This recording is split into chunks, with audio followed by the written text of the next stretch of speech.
की पकड़े चलते थे वो शान से, जालिम कांपे थर थर थर थर सुनकर उनका नाम रे।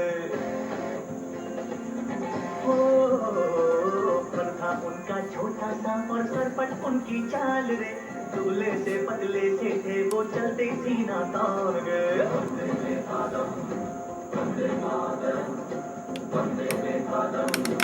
फिल्म लगे रहो मुन्ना भाई का ये गाना बताता है कि बापू आज भी प्रासंगिक है। महात्मा गांधी कल भी जरूरी थे और आज भी उनकी पूछ है।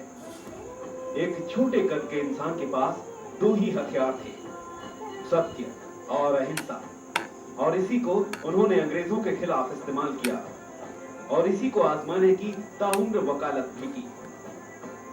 गांधी भले ही हमारे पास नहीं है, लेकिन गांधीगिरी आज भी जिंदा है। फिल्म लगे रहो मुन्ना भाई में मवाली के रोल में संजय दत्त गांधीगिरी करते हैं। तभी यही संदेश जाता है कि हिंसा पर अहिंसा भारी है।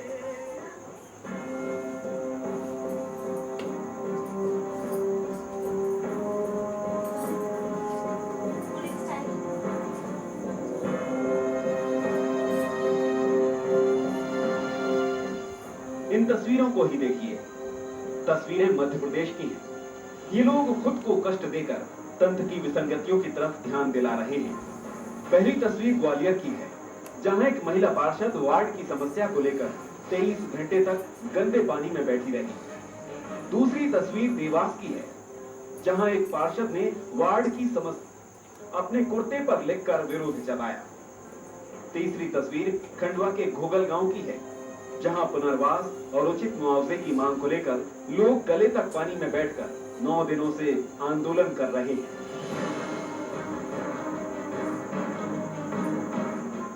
अन्ना ने जब भ्रष्टाचार के खिलाफ आंदोलन छेड़ा तो उन्हें व्यापक जन समर्थन मिला। तब तो ये नारा भी दिया गया था कि अन्ना नहीं, ये आंधी है, देश का दूसरा गांधी है। जाहिर है देश में गायब होती गांधीवादी विचारधारा का ही ये समर्थन था, जिसने अन्ना को देश का दूसरा गांधी बनाया था। लोगों को उम्मीद थी कि अहिंसा की राह पर उन्हें देश का सिस्टम बदलने के लिए एक नेतृत्व मिला है, लेकिन यह आंदोलन भी ज्यादा दिन नहीं चल पाया। गांधी ने जब अंग्रेजों से लोहा लिया था तो उन्होंने कभी भी धैर्य नहीं खोया, लेकिन आज इस धैर्य की कमी है। आज तो समस्या की तरफ ध्यान दिलाने के लिए बड़ी बड़ी रैलियां किसी टिड्डे दल की तरह शहरों पर छा जाती हैं। पल में बनी हुई व्यवस्था बिगाड़ दी जाती है। सड़कों पर नारेबाजी और तोड़-फोड़ का नजारा तो आज आम बात है।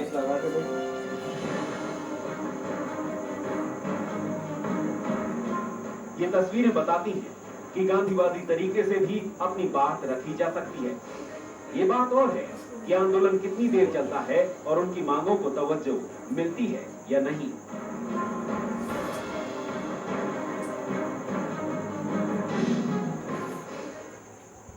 नमस्कार, मैं हूं शरद द्विवेदी और हमारी आज की खास पेशकश है सूबे के सत्याग्रही।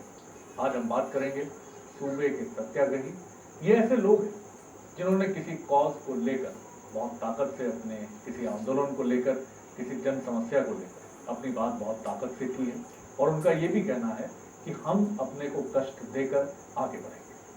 यानी बात वही गांधीगिरी की है, उस गांधी की बात है जो अपने आंदोलन करते थे, अहिंसक आंदोलन करते थे आज़ादी के पहले।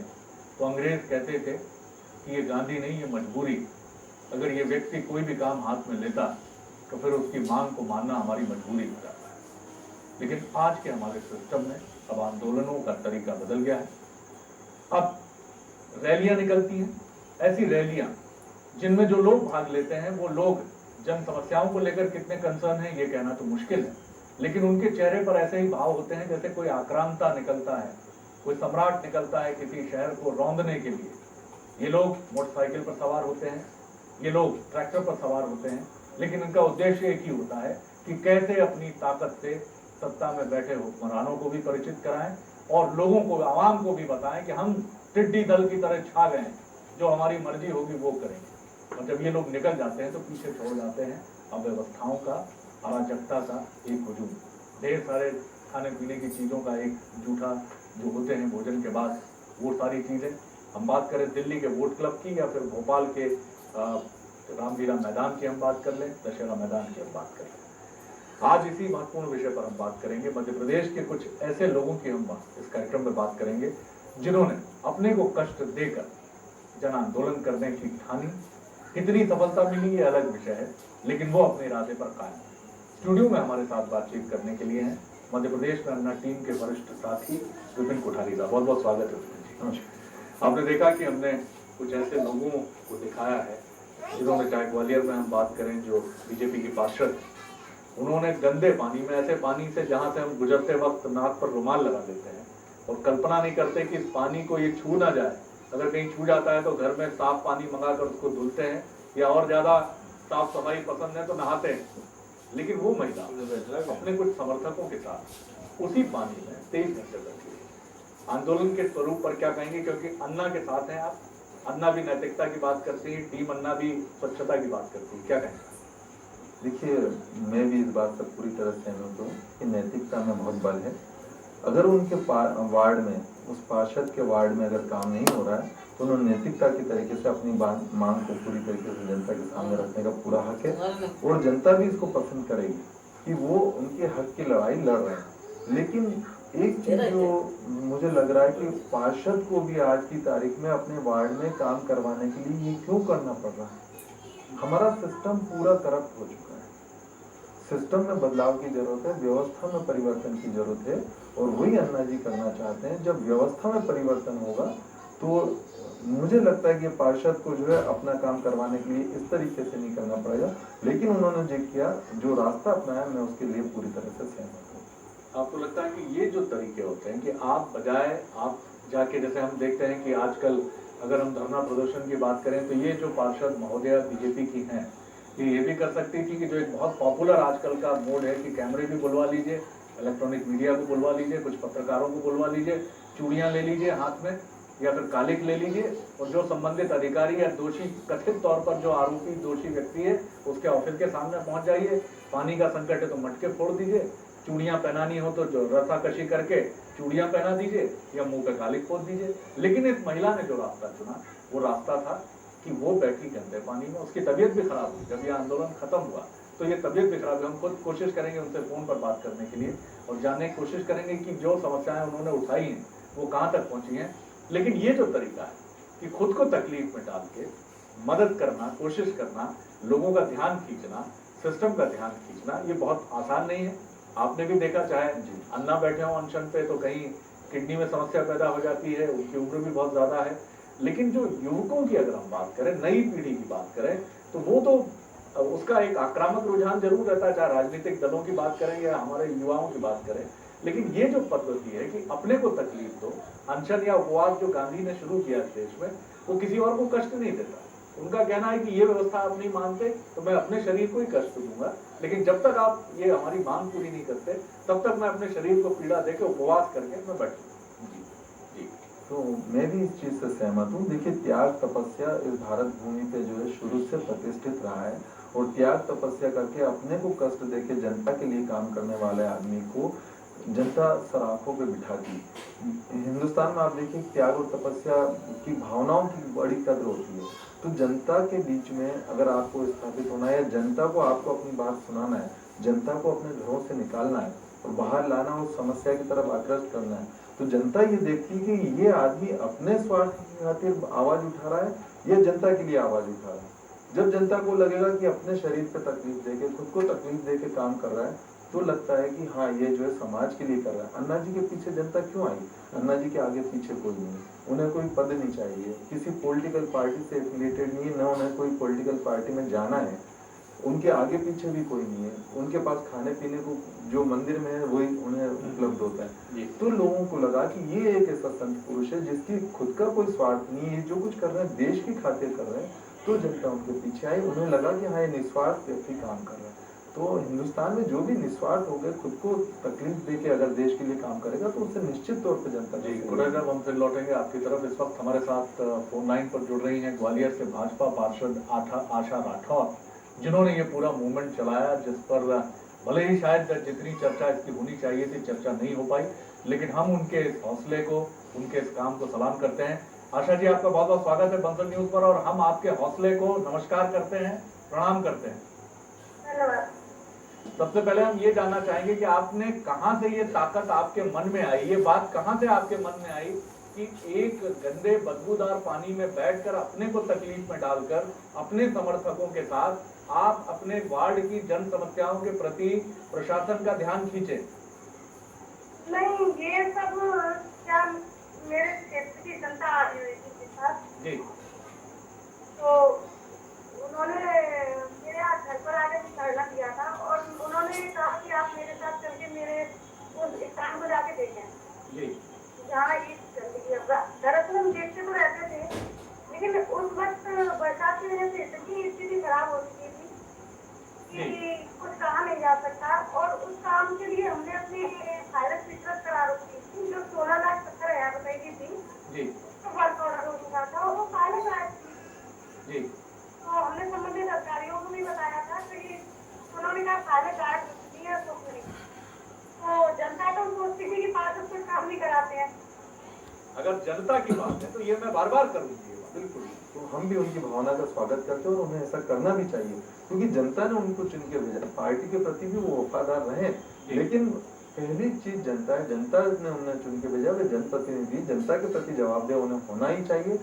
मैं एक छोटा सा किस्सा आपको आज का बताऊं कि राहुल गांधी भी अपने आप को सिस्टम में कितना मजबूर पा रहे हैं आज की तारीख में। अरविंद केजरीवाल जी ने आज ही एक स्टेटमेंट दिया था, आपने देखा होगा कि राहुल जी से जब उनकी चर्चा हुई थी तो उन्होंने भी बोला था, जब अरविंद जी ने उनसे बोला कि जैसे मान लीजिए किसी पर्टिकुलर गांव में आप 2 करोड़ रुपया ऊपर से नीचे तक पहुंचा रहे हैं, आप खुद कह रहे हैं 2 करोड़ में से जो मुश्किल से 20% पैसा भी वहां तक नहीं पहुंच पाता है, बाकी पूरा सिस्टम में जो है वो पैसा कहां से कहां चला जाता है वो भी नहीं समझ पा रहे हैं। तो अरविंद जी का कहना था कि पैसा आप डायरेक्टली 2 करोड़ रुपया उस गांव में दीजिए, वहां की जनता ग्राम सभा डिसाइड करेगी कि उन्हें उस पैसे का उपयोग किस तरीके से करना है। तो राहुल जी का कहना, अरे एज पर अरविंद जी, राहुल जी का कहना यह था कि अगर मैंने ये किया तो हमारी सरकार चली जाएगी। मतलब सिस्टम इतना हावी हो चुका है, करप्ट सिस्टम सभी चीजों पे, कि उस लेवल का नेता भी अपनी जो योजना जिस तरीके से करवाना चाहता है, जनता के पास पहुंचाना चाहता है, वो पहुंचा नहीं पा रहा। बिल्कुल आपने ठीक है कोठारी साहब, और मजबूरी या बेबसी की हम बात करें तो ये कोई नई बात नहीं है। आज भी सिस्टम में बहुत अच्छे लोग हैं, लेकिन वो कर नहीं पाते हैं जो उन्हें करना चाहिए। अब रुख करते हैं हम अपने सूबे के एक दूसरे सत्याग्रही की तरफ। हम जो हरदा में हमने देखा है कि बीते कुछ दिनों से लगातार पानी में डूबकर सत्याग्रह करने की बात है, और इस वक्त हमारे साथ जुड़ रही हैं टेलीफोन लाइन पर चित्ररूपा पालित, जो उन आंदोलनकारियों में शामिल है जो लगातार इस आंदोलन से जुड़ी हुई हैं और पानी में डूबकर विरोध जता रही है। चित्ररूपा जी, आपका स्वागत है बंसल न्यूज पर। हम जानना चाहेंगे कितने दिन से आपका यह आंदोलन चल रहा है और आंदोलन के इस स्वरूप को चुनने का कारण क्या है? हम लोग एक्चुअली 1.5 महीने से यहाँ जल सत्याग्रह कर रहे थे, लेकिन जब पानी आने लगा तो आज 8वां दिन है कि हम लोग पानी में 51 लोग हैं जो पानी में बैठे हुए हैं जी। और हमारी तैयारी है कि अगर ये कल तो रात तक पानी आ गया था सुबह 4 बजे जी, और हमारी तैयारी है कि सरकार अगर डुबाना चाहती है तो डुबाए, लेकिन लोग जब तक अपने अधिकार उनको नहीं मिलेगा और जब तक ये पानी को उतारा नहीं जाता है तब तक लोग यहाँ से नहीं हटेंगे। तो ये आप क्रमिक रूप से कितनी देर, ये जितने भी आंदोलनकारी हैं पानी में कितनी देर रहते हैं? ये दिन भर ही रहते हैं जी। दरअसल ये है कि वो सिर्फ मैंने बाथरूम जाना होता, खाना हम लोग खा रहे हैं तो हम लोग खाने के लिए निकलते हैं। लेकिन पानी में इतने लंबे समय तक रहना चित्ररूपा जी कई त्वचा संबंधी संक्रमण रोगों को जन्म दे सकता है। इतने आप बता रही कई दिनों से हैं तो कठिनाइयां भी हो रही होंगी? जी, लगभग सभी के पैर अब सड़ने लगे हैं जी, और कई लोगों के पैर से खून दिख रहा है जी, और खुजली भी हो रही है जिसको लोज कहते हैं वो हो रहा है जी, और खासकर हाथ पैर में सबसे ज्यादा, पैर में सबसे ज्यादा मुश्किल है जी। और क्या है कि चूंकि हम लोग नदी में हैं जी, तो अब मछलियाँ आ रही हैं पैर को टोच रही है। जी जी। ओहो, तो ये इन जटिल परिस्थितियों के बीच में आपका क्या प्रशासन की तरफ से, सामाजिक संगठनों की तरफ से, स्थानीय लोगों की तरफ से कुछ आप लोगों के प्रति क्या हाथ बढ़ा है मदद के लिए?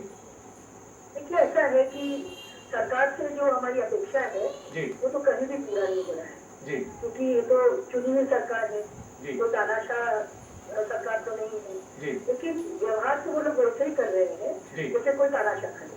जी, मैंने एक सुप्रीम कोर्ट का ऑर्डर है, वो ऑर्डर क्या था 5 एकड़ जमीन जो जी। बॉर्डर कहता है कि तिमरवार पहले जो बाजवे जी उसको पूरा उल्लंघन करके मध्य प्रदेश सरकार जो है इंदिरा सागर में 260 के ऊपर और यहाँ 189 मीटर के ऊपर बढ़ाती जा रही है। जी चित्रूपा जी, कोई जिला प्रशासन का प्रतिनिधि आया अभी आपके पास? क्योंकि जिला प्रशासन से तो परसों बात हुई थी जी और कल हमारी कुछ साथी लोग भोपाल भी गए थे एनडीए से बात करने के लिए। जी जी एनडीए वालों ने कहा कि हम सीएम से बात करके बताएंगे, जी। लेकिन उनके तरफ से कोई जवाब नहीं आया है जी। और न ही पानी उतरा है। अभी तक आपने ये तय नहीं किया है कब तक करते रहेंगे ये आंदोलन? जब तक बात आपकी मांग पूरी नहीं होगी आप पानी में इसी तरह आंदोलन करते रहेंगे? आपको मालूम है ना, भारतीय सेना का एक मोटो है, जी विजय या जीत।